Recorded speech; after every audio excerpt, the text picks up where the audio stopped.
good, YouTube? It's Marco! Hey! Back with another video, man. Thank you, Jesus, for allowing us to be here another day. Today, we got Hockey Psychology's weekly recap. Y'all already know what time it is. The real winners and losers for the NHL so far. Olympics are done. Now it's time for teams to ramp it up and get ready for the playoffs, man. How y'all feeling about your team? Comment down below. Let me know how you feeling about your team, what position they're in. If your team's tanking and trying to get Gavin McKenna or was it Stenberg? Tell me how you feel about that. If your team's trying to make a push for the playoffs. How you feeling about that? Let me know. Let's not waste any more time, though. Let's get into this video. The Olympic break is done. The NHL is back. We're over halfway through the year, and the real winners and losers have shown themselves so far. We typically do a recap of the week, but since it's shortened and I'm out here sipping pina coladas on the beach like the Canucks come playoff time, we're going to dive into the teams. Oh, my God. 15 seconds in, and we get Canucks slander.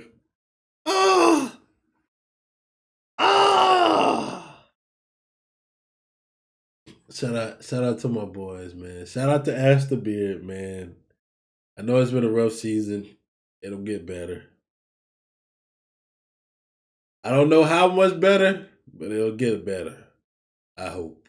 And players that have surprised or disappointed all of us up until this point of the season. So let's dive into the storylines and tactics of the biggest winners and losers of the season so far. Now, we've done this before, but let's lay some ground rules here. There are probably teams on this list doing better or worse, but based on expectations and flat-out performance, they're making this list here today. So let us start with the loser. At the number 5 spot, it's going to be the New Jersey Devils. The last time we did one of these, the Devils actually found themselves in the winner category. Unfortunately, they've exposed themselves by being absolutely brutal. Between the coach basically...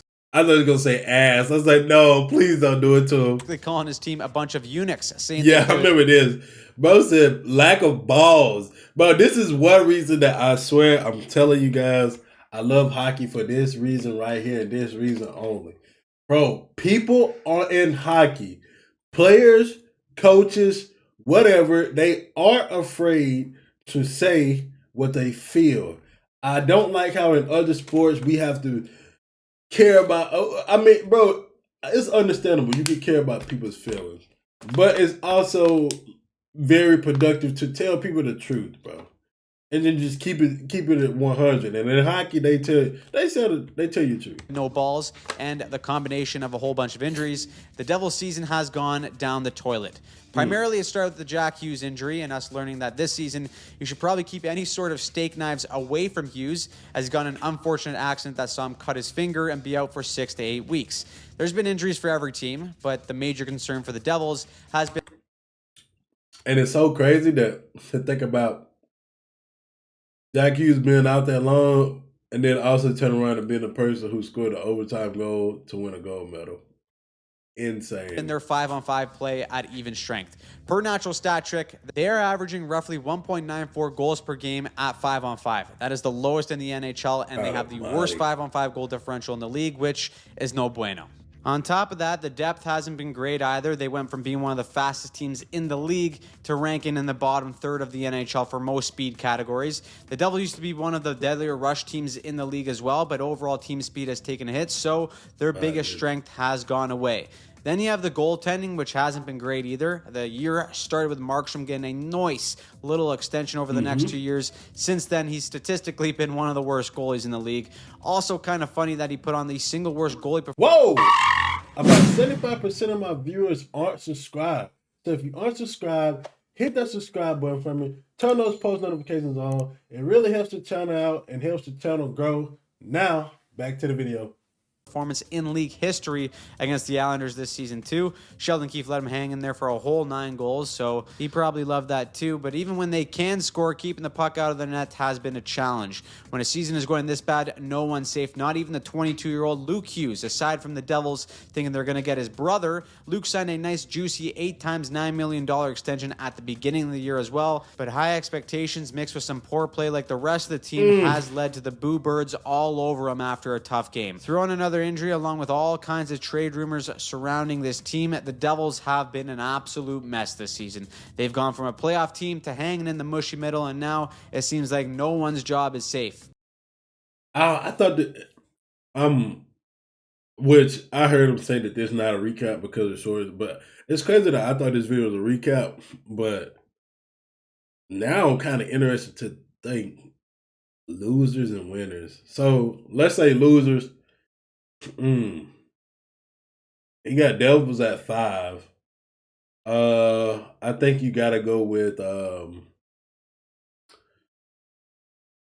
gonna say Devils. You got to have the Jets in there somewhere. Leafs probably gonna be in there somewhere. Canucks are gonna be in there somewhere, and what's another team? Hmm.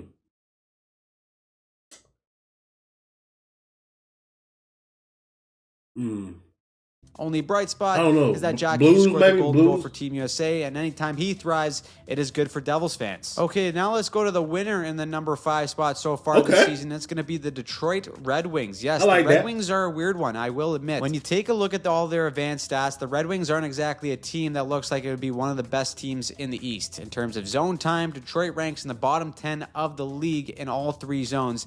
Their expected goals aren't great, but who gives a shit, right? They're winning games, and for the first time in 9 years, they back into the dance. Now, no, they're not just getting lucky. They do some things really well, and we got to start with the biggest thing, and that is stopping pucks. It's no secret, over the last few years, the Red Wings goaltending situation hasn't been great, but that is why they went out and got John Gibson.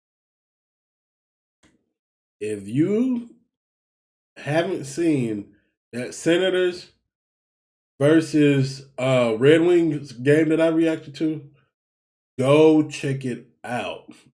Because he just said something that is absolutely true for that game. Gibson had a monster performance.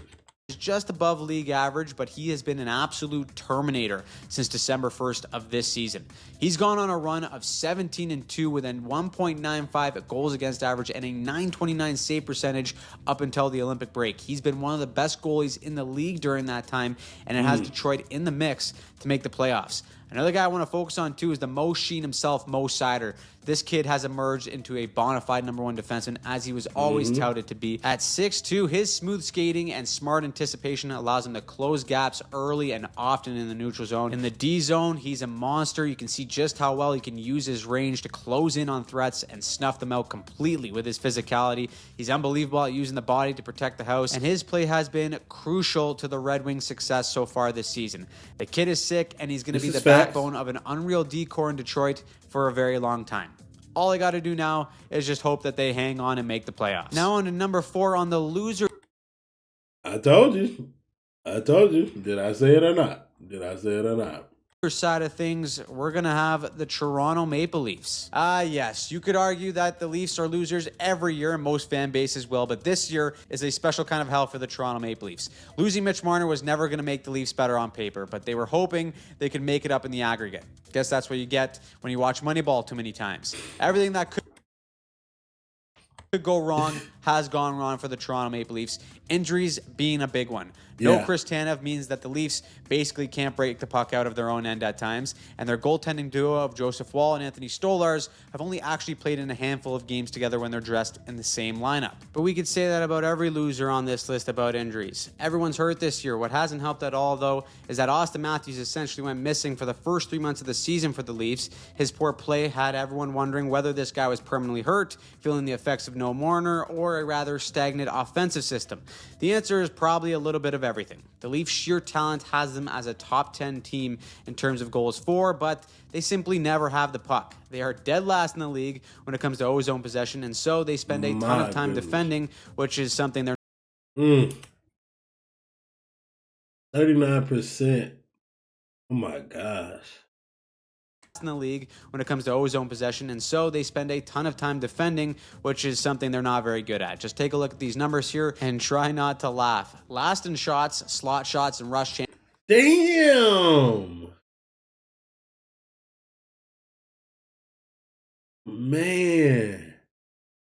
Chances 31st in cycle chances and 30th in goals against. That is a special kind of terrible, and one might argue is lottery level bad defense. However, perhaps the worst part, or the best part depending on who you cheer for, is that they traded their first round pick this year for Brandon Carlo last year. Also, they threw on Fraser Minton as well, who's having a breakout year for the Bruins and will likely be a big core to the Bruins' future. So unless the Leafs finish in the bottom 5, Boston gets their first overall pick. I guess they didn't learn their lesson with the Tuukka Rask trade, so they decided to do it again. That leaves them in the worst possible spot in sports. Not good enough to make the playoffs and not bad enough to get a pick, or any pick in their case. The high note is that Auston Matthews finally won something. The hope for the Leaf fans is that maybe he brings back some of that winning luck and wins a... Y'all heard what the Kachuk twins said. Y'all heard what they said. He's a champion. Big game in the blue and white. That being said, they dug themselves in a big hole at the beginning of the season, so it might be too little too late to make the playoffs. And if they don't, well, welcome back to the decade of darkness. Dude, every time I see that coach, though, every time I see that coach and I see that, I'm just like, dude, that's such a wild situation. Toronto, we missed ya. Moving on to the winners in the number 4 spot, it is going to be the Pittsburgh Penguins. Of course, it is only fitting that in this spot, we have the Leafs' former GM helping Sidney Crosby get one last shot in the damn. It gets worse. It gets worse. No way. As a Penguin. Maybe the biggest reason why they're on the winners list is because no one expected them to be here. This season was supposed to be all about the rebuild. They fired their coach, Mike Sullivan, to bring in rookie coach Dan Muse, and there are all kinds of rumors surrounding the future of Sidney Crosby as a Penguin. But Sid, the middle-aged man, is the goddamn GOAT, and as long as he's around, Pittsburgh stands a chance to win a hockey game. However, it isn't just Crosby. The team as a whole has elevated their game, and it starts with special teams. They have a top 5 power play and a top 5 penalty kill. Starting with the power play, their success comes from unpredictability. The Penguins take the standard 1-3-1 formation and love to toss it in the blender with all kinds of movement. Sometimes you'll see Sid and Gino interchange in their spots to create a good look, and other times you'll see the bumper move closer to the goal line or net to open up that cross-seam play while crashing the net himself. This is where the Penguins almost shift into a 3-2 look with the high forward shorting the zone to create more chaos in front. The penalty kill also does a really well job when executing their entries. The Penguins are among the top teams in the league when creating shorthanded goals, and that's all from stopping entries. They play a 1-3, and their F1s are really good at angling the puck carriers towards the wall or into a tough pass at the blue line. Not only does it prevent power plays from setting up, but it also creates some offense too. Then you have Stewart's... I love defense that leads to offense. It's my favorite thing ever in any sport ever. If your defense can lead the offense, you will win. Skinner, if you can believe it. As long as you do have competent offense that can score. Like, if your offense can score, let's say 5-on-5, and then they can also score from defense, to where most time on defense you'll get an advantage, whereas 2-on-1 or 3-on-1 or in some cases 4-on-1, you know? This might go down as one of the better trades this season as he comes to Pittsburgh being lights out. He's still in his mid-20s. He's been in 2 cup finals, and there's a lot of upside here for Pittsburgh, and they're seeing it instantly. I also like them picking up Sam Girard from Colorado in exchange for Brett Kulak. He's a good puck-moving defenseman who can help Pittsburgh become even better off the transition. The biggest hope and concern is if Sidney Crosby can stay healthy down the stretch here, because without him, the Penguins don't really stand a shot. But if they get in, they are one of the better storylines this season. Now, before we continue, we got to thank our friends over at SeatGeek for sponsoring today's video. All concerts, you name it, game with... Hey, hockey psychology. I see you getting that. I see you getting that little money. I see you getting that little money. Moving on to the number 3 slot in the loser section, it's going to be the New York Rangers. Oh, I said the Blues and I forgot about the Rangers. Oh, yeah. Yeah, so it'll be Rangers, Canucks, and who else did I say? Jets. Jets. What a colossal failure this season has been for the New York Rangers. Last year was almost as bad as they missed the playoffs, but this year they came in with a little bit of hope. Right before the season started, they slapped the C on JT Miller. They had some people go palms up as to why the hell they would do that in the first place, considering his past as the world's nicest teammate. But JT Miller can be an absolute dog who brings a no bullshit attitude to a team, except it has gone horribly this season. I don't think there's a team on earth. Yeah, this right here was wild. If you guys remember, I was like, damn, what's going on with the Rangers, bro? We every time we watch a weekly recap, they would just lose at home. it was insane. It was insane. That hates playing at home more than the New York Rangers. One of the worst home records in the league. They've been shut out 6 times on home ice. They're one of the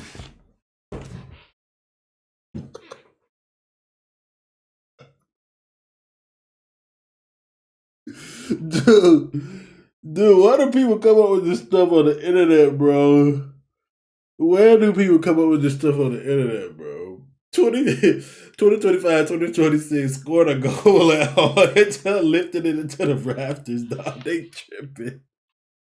Oh my god. Very few teams that should actually pay you to come watch their games. And looking at their stats, they don't really do anything well. Goodness. Igor Shesterkin was the only thing potentially holding this thing all together, and then he went down with an injury that put him out indefinitely. The same thing happened with their Norris Trophy winning defenseman in Adam Fox. So the Rangers management said, screw it, we're writing another letter. That letter basically told fans to prepare for them being ass as they were going to retool. As a result, the bread man is gone. Artemi Panarin was shipped off to the LA Kings for a bag of sticks and some ice cream. The return was pretty disappointing for most fans, and before the Olympic break, their captain JT Miller said he has no clue what the solution is going to be. He had an all-time motivational quote saying, I don't know, maybe I'll just come back with a better mindset, I guess. Hey, but maybe, who knows? He won a gold medal, so maybe he and Coach Mike...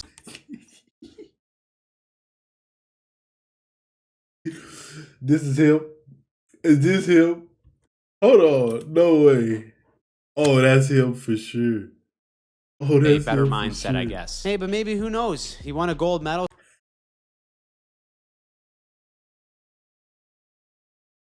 Yeah, that's how you party, dog. Yeah, that's how you party, dog. So maybe he and Coach Mike Sullivan come back with that better mindset and pull something together. Could make the season a little less miserable, and it'll probably hurt their lottery odds. So I don't think management or fans recommend it. Enough of that depression. Let's go to the winners in number 3, and it is going to be the Buffalo Sabres. I think it's fair to say that most fans have been waiting for the day to actually call the Sabres winners. They've gone through hot stretches before and still missed the playoffs. 2018 is the big one when they won 10 games in a row and collapsed in the second half of the season. Hopefully that doesn't happen this year, but this year the Sabres games in a row and gone through hot stretches before and still missed the playoffs. 2018 is the big one when they won 10 games in a row. And 2018 and collapsed in the second half of the season. Dang, that's crazy. They did that this year. They won 10 in a row. Hopefully that doesn't happen this year, but this year the Sabres actually look legit. Since December 1st, no team has been better than them. A 21-6-1 record before the Olympics has them in a really good spot to make the playoffs for the first time since the toaster was invented. We covered them on the channel before, but the Sabres are the very definition of a modern offense. In the zone, they play... Bro said since the toaster was invented. Oh my God. This positionless style of game that makes trying to stay with assignments a defensive nightmare. They lean on their mobile puck-moving defensemen and their ability to get up in the rush and get off the blue line to give them really good looks on offense. However, the biggest improvement has been their defensive play as a 5-man unit. They've defended a lot better in their own end. The biggest area of improvement is limiting high-danger shots against. Playing a box+1 or zone coverage, the Sabres have done a really good job in this stretch in limiting chances in the most dangerous area of the ice. Combine that with some pretty good goaltending, and the Sabres are sniffing the playoffs for the first time in years. All they got to do is not choke, which I don't think that they will, but the Atlantic Division is on steroids. Third. Golly, look at that. Look at the Canadians. Shout out to Canadians.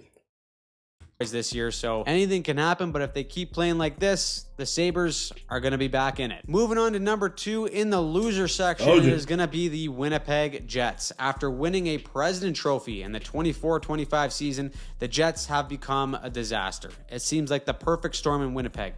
Poor depth scoring, inconsistent structure, and injuries have left them near the basement of the league. Even just looking at their stats, their offense outside of their top stars have been largely not. I'm gonna say this too, though, bro.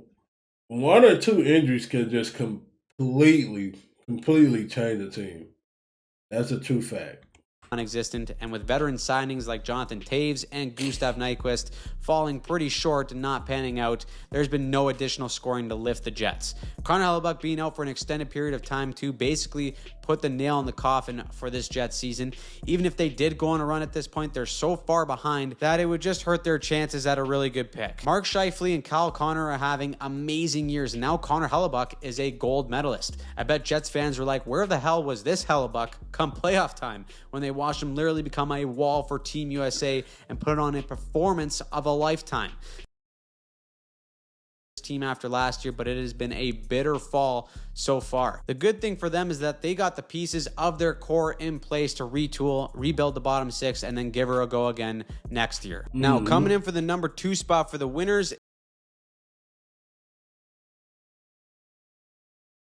Minnesota, that's what they call it, huh? Is going to be the Minnesota Wild. The Wild have become one of the better teams in the league this year, but they went to a whole other level when they picked up one of the best damn defensemen in the world, if not the best, in Quinn Hughes. Hughes has transformed the Wild in all 3 zones. This tweet from Mike Kelly of the NHL Network puts it into perspective just how dominant he's been. His minutes are up. Puck possession is down as he's not relied on to be a one-man army as much as he was in Vancouver. He's got 67 fewer passes in the offensive zone, but 10 more assists thanks to the Carillionaire himself. Must be fun to play with him and his ability to bury. And it's all while having and maintaining one of the lowest turnover rates in the NHL. Wow. While they're a team that love their stretch passes, and you add in Hughes, who leads all D-men in stretch passes, he's been a match made in heaven for them when it comes to improving their transition game. As a result, they've become one of the best teams in the league. I still think they need to add a center to get to the next level, and they probably will with the trade deadline coming up, but they're looking to do something they haven't done in over a decade, and that's win a playoff series. Too bad they're in the worst division in hockey to do so. The top 3 teams are Colorado, Dallas, and themselves, and it's pretty much all but guaranteed that they meet the Stars in round 1. A juggernaut will be packing their bags and heading to Cabo early, but as of right now, the Wild took a swing earlier in the year to make them winners on the season so far, and it has paid. Good trade for Minnesota. Rough trade for Vancouver. Me and I think it was Ashton Beer was talking about this. He's like this trade will haunt me for the rest of my life. Paid off. And before we head into the number 1 loser so far this season, let's go through a couple honorable mentions here. It could be anyone in the basement of the league. However, if we're going based on pure expectations, I think the Panthers are right up there. If they miss the playoffs, it would still be a disappointment from that franchise. As of right now, they are on track to miss the playoffs, and I think based on people's expectations of them heading into the season, this is just not what they expected. Even when Barkov went down in training camp, people like myself still had the Panthers' depth figuring it out, and hey, who knows, maybe they still do, but the math isn't quite on their side right now, and I think all this hockey, including them sending the most amount of players to both the 4 nations and the Olympics, is finally starting to catch up to them. Goaltending has been a real problem this year. Sergei Bobrovsky has been the man the last 2 years, but this season he's been no bueno. If you ask fans around the league, they're probably happy that the Panthers' downfall is here, at least for this season, but if any team can pull themselves out of the depths of hell, it is the Panthers. That being said, if they do miss the playoffs bad enough and shut guys down for the year, it is entirely possible that they get the lottery pick and snag Gavin McKenna. I'm sure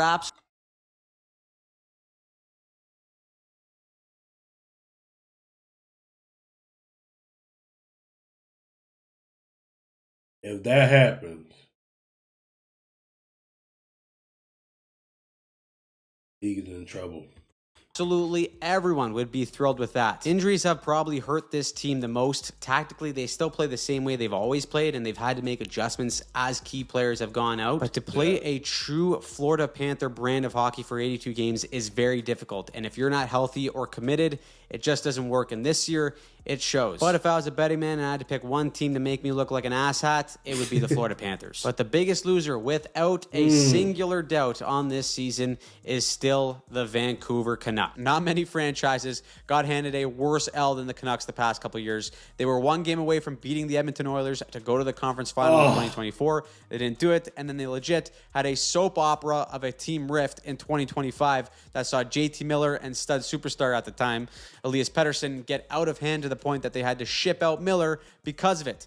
Pettersson got an extension. He's looked like a complete shell of himself ever since, and this year just started in a disastrous way that their captain, Quinn Hughes, said, trade me because I'm not going to re-sign here. So their only hope now is to tank for Gavin McKenna, making them statistically the biggest losers so far this season. Now, on to the number one winner of the season so far. It is still the Colorado Avalanche. The Avs did struggle before the Olympic break, but when this team is on, they are easily the best team in the league. They play with a level of pace, not only north-south, but east-west as well, that is just so hard to contain, built off the skill set of Makar, McKinnon, and Necas as well, too.